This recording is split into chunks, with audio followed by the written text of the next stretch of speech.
Mathmech players rejoice, you just got a major regional victory. And what is with Scareclaw and Punk out here? Alright, to the 30% of you, just make sure you're subscribed to the channel so you guys don't miss out on more awesome content. So the breakdown for this is much different than what we've seen. You know, there's usually some sort of Kashtira takeover at these regional levels at this point, or, you know, somebody in the comment section go, "No, Robbie, actually,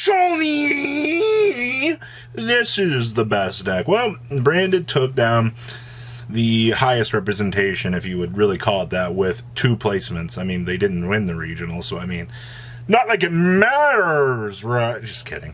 Now, in the one-of categories, my favorite, we had Mathmech winning the regional. I'm actually pretty happy about that. Like, Mathmech has been getting a few tops out here. It's not like Bysteals are running around anywhere to be seen. We also had Sun Avalon Therion. You heard me say that right? Sun Avalon with your Therion package. Okay. Wow, we had a Kashtira player. Glad to see that, you know, Kashtira wasn't alone out here. I'm glad to see that they got the chance to kind of step up here and actually try to play something. So that's a very good thing. Now, we also had Punk Therion. What is up with all these Therion decks all of a sudden? The format really slowed down that much? Did we gain that much diversity? Are we seeing those many cool ideas out here starting to flow around? No, Therion just looks like a very solid package right now. It kind of gives people the chance to kind of showcase some of these ideas. Now, we also had Sprite out here as well, kind of doing its thing. I'm glad to see that, you know, Sprite is kind of doing something interesting. Now, this was a Melfi Sprite variant, which is kind of cute. And then we also had a Scareclaw variant make its way into Top Cut. You know, Robbie out here talking about Scareclaw like every other 10th video or something for these regionals, but I'm glad to see it's still doing good. Let's pass on over to these top deck profiles. Winning our regional was Mathmech, like I just said. Now, this right here is spicy. I have not seen a Nibiru, or excuse me, a Gamma in quite some time. You know, you think that this would be something a little bit, no, this is actually pretty cool. I'm glad to see the Gamma found its way into some sort of deck out here. Kind of showcase some of the ideas and things that, you know, good generic blast your opponent, hand trap, good stuff is actually very solid. Now, I will say, you know, for a majority of the rest of the Mathmech package, everything is pretty standard here for what you want to see. And then, of course, bridge the gap for the good value here. So you can, you know, do what you want to do. Free searching. We're also playing 1 superfactorial, 1 equation, and then, of course, the Book of No Funds Allowed. Yeah, we're playing a Denko Rekka. You know, the format has just truly come a long way here. That we can see all of these good moving pieces actually work out. Good stuff. Next up is our Sun Avalon Therion deck with our adventure package. You know, this takes me back in a time machine here. 2 formats? 3 formats ago? I think it was 3 formats ago. Was the last time we saw the adventure package kind of teaming up here with the Sun Avalon stuff, so you could go ahead and, you know, make some sort of board. And they're actually playing the Book of Lunar Eclipse here. I mean, hey, you don't have to worry about your Book of Eclipse getting ashed, I guess. I see that we're playing the 1 Kurikara.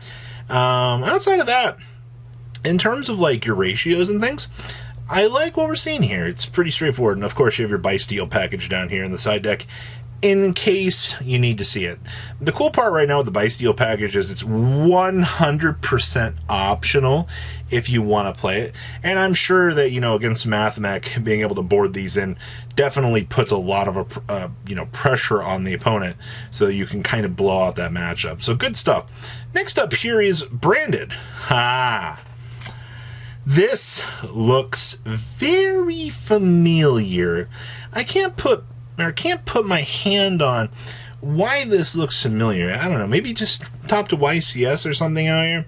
So Dark Dragoon is getting the chance to return back into the format here, which is very, very good to see overall. Now, I will tell you that for the most part here, most of your opportunities and things with this deck are going to be pretty good power cards, and just having the Dark Magician to make the Dragoon to punish your opponent feels really good. We have the Expulsion down here on the side, and then of course we are playing double Saronir, double Lubellion, which I think is actually fine in terms of your ratios.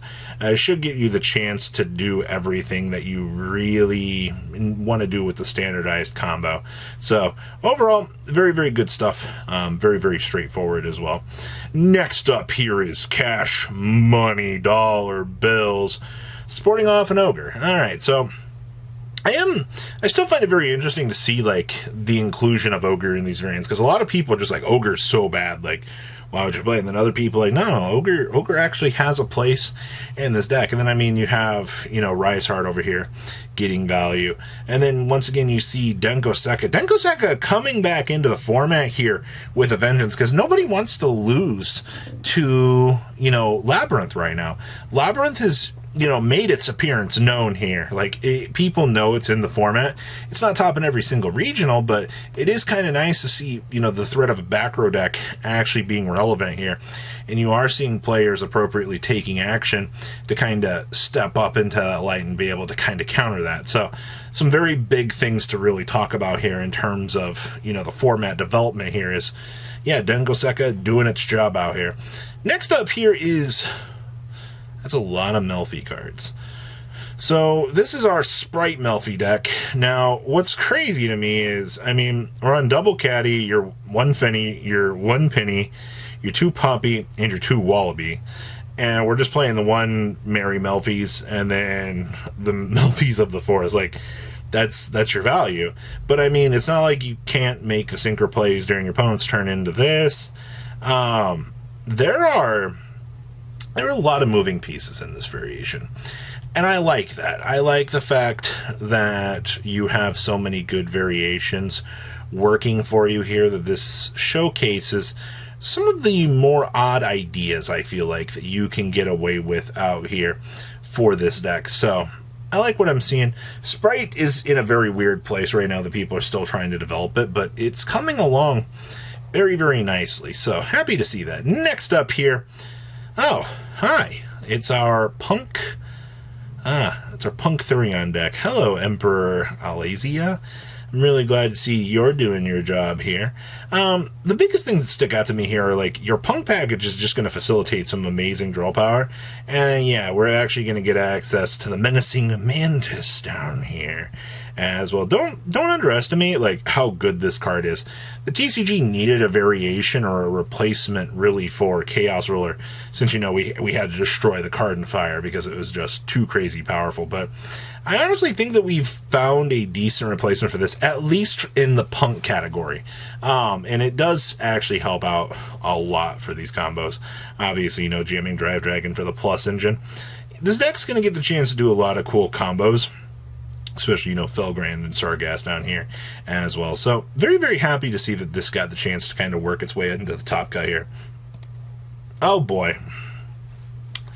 Once again, you see the adventure package out here actually doing a good thing. I will say for the majority of the life of the adventure package, it's been a problem, but the fact that, you know, you can adventure package on up in this deck, set up a Griffin Rider, and then proceed to establish, you know, Tryhard here, proceed to roll your face across the keyboard, feels really, really good. Now, for the rest of this deck, it's 100% straightforward. I mean, you're just going to climb up through all your Scareclaw stuff, extend, roll across the keyboard, Book of Eclipses for the defense. This is pretty straightforward. Ray Sloth just helped out this deck so much. And then we have Bysteals down here for the defense, and then we have additional books, and then we have Forbidden Droplets if we need them as well. Your bases should be fully covered when you're looking at this deck. So, yeah, we actually have value out here for Scareclaw, actually continuing on with some sort of topping. Very, very good. Don't forget about this deck. And then last but not least here, we have another Despia deck. Now, we're on the Triple Book of Eclipse, which is fine. We're doing 1 Saronir, 1 Lubellion. That's fine. We are on Triple Crossout Designator. I feel like a lot more of these decks are playing the Crossout Designator for the defensive options. And then down here is the Aqua Dolphin shenanigans with the Marine Neos, so you control your opponent to look at their hand and then rip away. any sort of pesky hand trap that they might have. Yeah, I'm really glad the fusion deployment's value is the absolute amazingness. And then, yeah, Denko Rekka down here, yet again. So what do you guys think about the breakdown for this regional? Anything interesting to you? Please leave a comment down below, tell me what you guys think, and I will see your beautiful faces back here later in the day, guys. Peace out. Patrons, thank you.